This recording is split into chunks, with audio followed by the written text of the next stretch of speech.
창세기 47장 13절부터 26절 말씀. 기근이 더욱 심해지더니 온 세상의 먹거리가 떨어지고 이집트 땅과 가나안 땅에서는 이 기근 때문에 사람들이 야위어 갔다. 사람들이 요셉에게 와서 곡식을 사느라고 돈을 치르니 이집트 땅과 가나안 땅의 모든 돈이 요셉에게로 몰렸고 요셉은 그 돈을 바로의 궁으로 가지고 갔다. 이집트 땅과 가나안 땅에서 돈마저 떨어지자 이집트 사람들이 모두 요셉에게 와서 말하였다. 우리에게 먹을거리를 주십시오. 돈이 떨어졌다고 하여 어른께서 보시는 앞에서 죽을 수야 없지 않습니까? 요셉이 말하였다. 그러면 당신들이 기르는 집 짐승이라도 가지고 오시오. 돈이 떨어졌다니 집 짐승을 바꿔서 먹거리를 팔겠소. 그래서 백성들은 자기들이 기르는 집짐승을 요셉에게로 끌고 왔다. 요셉은 그들이 끌고 온 말과 양떼와 소떼와 나귀를 바꿔서 먹거리를 내주었다. 이렇게 하면서 요셉은 한 해 동안 내내 집짐승을 다 바꿔서 먹거리를 내주었다. 그 해가 다 가고 이듬해가 되자 백성들이 요셉에게로 와서 말하였다. 돈은 이미 다 떨어지고 집짐승마저 다 어른의 것이 되었으므로 이제 어른께 드릴 수 있는 것으로 남은 것이라고는 우리의 몸뚱아리와 밭되기뿐입니다. 어른께 무엇을 더 숨기겠습니까? 어른께서 보시는 앞에서 우리가 밭과 함께 망할 수야 없지 않습니까? 그러니 우리의 몸과 우리의 밭을 바꿔서 먹거리를 파십시오. 우리가 밭까지 바쳐서 바로의 종이 되겠습니다. 우리에게 씨앗을 주십시오. 그러면 우리가 죽지 않고 살아날 것이며 밭도 황폐하게 되지 않을 것입니다. 요셉은 이집트에 있는 밭을 모두 사서 바로의 것이 되게 하였다. 이집트 사람들은 기근이 너무 심함으로 견딜 수 없어서 하나같이 그들이 가지고 있는 밭을 요셉에게 팔았다. 그래서 그 땅은 바로의 것이 되었다. 요셉은 이집트 이 끝에서 저 끝까지를 여러 성읍으로 나누고 이집트 전 지역에 사는 백성을 옮겨서 살게 하였다. 그러나 요셉은 제사장들이 가꾸는 밭은 사들이지 않았다. 제사장들은 바로에게서 정기적으로 녹을 받고 있고 바로가 그들에게 주는 녹 가운데는 먹거리가 넉넉하였으므로 그들은 땅을 팔 필요가 없었다. 요셉이 백성에게 말하였다. 이제 내가 당신들의 몸과 당신들의 밭을 사서 바로께 바쳤소. 여기에 씨앗이 있소. 당신들은 이것을 밭에 뿌리시오. 곡식을 거둘 때 거둔 것에서 5분의 1을 바로께 바치고 나머지 5분의 4는 당신들이 가지시오. 거기에서 밭에 뿌릴 씨앗을 따로 떼어 놓으면 그 남는 것이 당신들과 당신들의 집안과 당신들 자식들의 먹거리가 될 것이오. 백성들이 말하였다. 어른께서 우리의 목숨을 건져주셨습니다. 어른께서 우리를 어여삐 보시면 우리는 기꺼이 바로의 종이 되겠습니다. 요셉이 이렇게 이집트의 토지법 곧 밭에서 거둔 것의 5분의 1을 바로에게 바치는 법을 만들었으며 지금까지도 그 법은 유효하다. 다만 제사장의 땅만은 바로의 것이 되지 않았다. 아멘. 성도님들 안녕하세요. 월요일 아침입니다. 오늘 본문은 야곱과 그의 가족이 이집트에 정착하고 난 후의 이야기인데요. 흥미롭게도 오늘 이야기는 야곱 가족의 이야기가 아닙니다. 시선이 잠시 야곱의 집을 떠나 이집트 백성 전체를 비추고 있습니다. 근동 지역의 기근은 점점 심해졌습니다. 13절 기근이 더욱 심하여 사방에 양식이 없고 애굽 땅과 가나안 땅이 그 기근으로 황폐하니. 아멘. 요셉은 하나님을 통해 이 7년의 흉년을 알고 준비했습니다. 이 흉년의 양식을 가진 곳은 오직 요셉이 다스리는 창고뿐이었습니다. 본문은 애굽 백성들이 요셉이 가진 곡식을 사러 나오는 모습을 단계적으로 보여줍니다. 14절 사람들이 요셉에게 와서 곡식을 사느라고 돈을 치르니 이집트 땅과 가나안 땅의 모든 돈이 요셉에게로 몰렸고. 아멘. 처음에 백성들은 돈을 들고 나와왔습니다. 그러나 기근은 더 깊어졌고 돈이 다 떨어지자 백성들은 자신의 가축을 끌고 옵니다. 16, 17절에 보시면 그들은 말과 양과 소와 나귀까지 다 내어놓고 양식을 사게 됩니다. 그리고 가축마저 다 떨어졌습니다. 18절 돈은 이미 다 떨어지고 집짐승마저 다 어른의 것이 되었으므로 이제 어른께 드릴 수 있는 것으로 남은 것이라고는 우리의 몸뚱아리와 밭되기 뿐입니다. 아멘. 저는 요셉과 이집트 백성으로 표현된 이 장면에서 하나님과 이 세상을 살아가는 우리의 모습을 보았습니다. 우리는 살기 위해 돈이 필요합니다.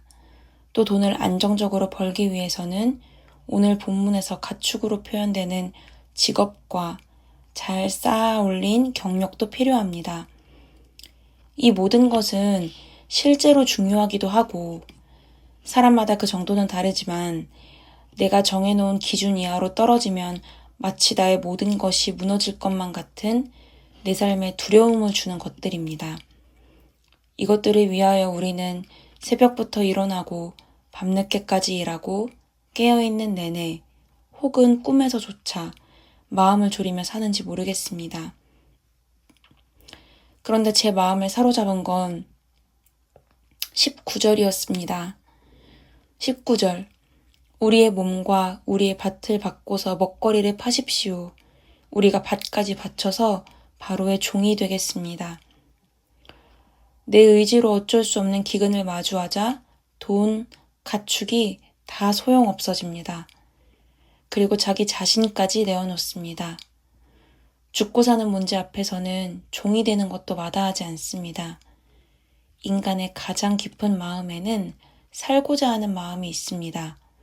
죽지 않기 위해서라면 자기 자신도 나의 자유까지도 내어놓는 강한 본성이 있습니다.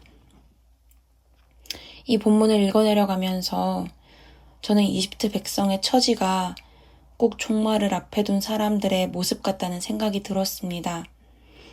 손에 부여잡고 살고 중요한 것이라고 여기면서 살았는데 내가 어쩔 수 없이 다가온 마지막 날을 마주한 우리의 모습입니다.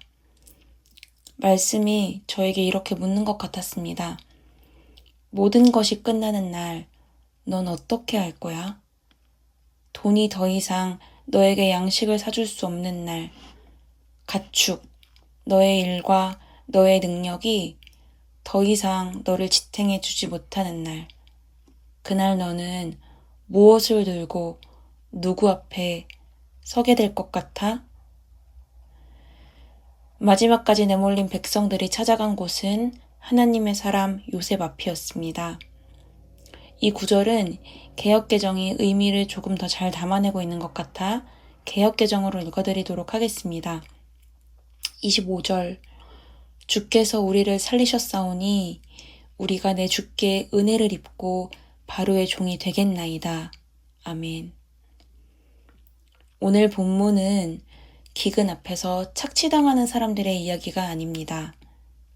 극심한 기근 앞, 죽음을 마주한 사람들 앞에 사람들을 살리는 하나님의 이야기입니다. 요셉의 손은 살리는 손이었습니다. 하나님께서 7년 전에 요셉이 바로의 꿈을 해몽하게 하시고 곡식을 쌓게 하시며 이 모든 일을 차곡차곡 사람들을 살리기 위해 준비하신 것입니다. 마지막 날은 빼앗기는 자리가 아닙니다. 성경에 기록된 그리고 우리가 맞이할 종말, 그날은 살리시는 분 앞에 우리가 서는 자리입니다. 그날에 우리는 우리가 중요하게 여겼지만 사실은 아무짝에 쓸모가 없는 모든 것을 내려두고 하늘과 땅의 주관자, 내 생명의 주관자이신 하나님 앞에 서게 될 것입니다. 성경에 기록된 마지막 날, 혹은 나도 모르게 맞이할 나의 마지막 날을 생각하면서 마지막 날에 대해서 예수님께서 하신 말씀이 떠올랐습니다. 마태복음 25장 31절부터 46절까지의 말씀인데요. 예수님은 마지막 날에 양과 염소를 가르실 것이라고 말씀하셨습니다. 사람들이 묻습니다. 주여 어떻게 가르십니까? 누가 양이고 누가 염소입니까? 예수님께서 대답하십니다. 양으로 분류된 사람들은 예수님이 줄일 때 먹을 것을 주고, 예수님이 목마를 때 마시게 하였고, 예수님이 나그네 되었을 때 영접하였고, 예수님이 헐벗었을 때 옷을 입히고, 예수님이 병드셨을 때 돌보고, 옥에 갇혔을 때 찾아간 사람들이었습니다. 양으로 분류된 의인들은 이렇게 다시 묻습니다. 주님, 우리가 언제 주님께서 줄이신 것을 보고 잡수신 것을 드렸고, 목마르신 것을 보고 마실 것을 드렸고, 나그네 되신 것을 보고 영접하고, 헐벗으신 것을 보고 입을 것을 드리고, 언제 병드시거나 감옥에 갇히신 것을 보고 찾아갔습니까? 예수님께서 대답하십니다. 지극히 작은 자 하나에게 한 것이 나에게 한 것이라. 그들은 자기 자신들이 예수님께 한 것을 알지 못했습니다. 그들은 그저 내가 사는 자리에서 내 옆에 있는 작은 사람들에게 최선을 다해 살았습니다. 한 주를 시작하기에 앞서 나의 생각과 노력과 헌신과 열심, 그 양과 방향이 무엇을 향해 있는지 생각해 보시기를 바랍니다. 돈과 가축이 전부인 삶을 살고 있진 않은지, 아니면 작고 연약한 타자의 모습으로 찾아오신 예수님을 발견하고 예수님과 함께하는 삶을 살고 있는지, 우리 옆에는 항상 예수님이 계십니다. 아직 너무 연약하고 미숙한 우리의 소중한 자녀의 모습으로 오신 예수님. 침묵하고 있지만 실은 어른들의 도움과 기도가 절실하게 필요한 청소년들. 자신도 가난하지만 더 낮고 변두리에 있는 이들을 위해 삶을 바친 신학생들. 학교에 오가는 길에 늘 마주쳤던 노숙인 분들. 겉은 화려할지 모르겠지만 속은 텅 비어서 공허하고 허무한 우리 직장 동료들의 모습으로 예수님은 매일 우리의 곁에 계십니다. 우리가 하는 모든 일이 마지막 날에 버려지지 않기를 바랍니다. 우리는 정말 열심히 살고 있잖아요. 예수님, 제 삶을 아시지요. 제가 사는 동안 예수님을 정말 사랑했습니다. 라고 고백하며 우리 모두가 마지막 날을 기쁨으로 맞이하게 되기를 진심으로 기도합니다. 기도하겠습니다. 사랑하는 하나님, 우리가 하루하루 먹고 사느라 참 정신없고 바쁜데 그게 전부가 아니라는 것을 말씀을 통해서 알려주시니 감사합니다. 언젠가는 내가 꼭 쥐고 있는 돈도, 능력도, 커리어도, 심지어 나 자신도 모두 두고 하나님을 마주할 날이 온다는 것을 알려주셔서 오늘 나의 모습을 되돌아봅니다. 예수님의 말씀을 기억하며 중요하지 않는 것들에 나의 모든 혼과 정신을 다 빼앗기지 않고 내 옆에 작고 약한 자의 모습으로 오신 예수님과 함께 살게 해주십시오.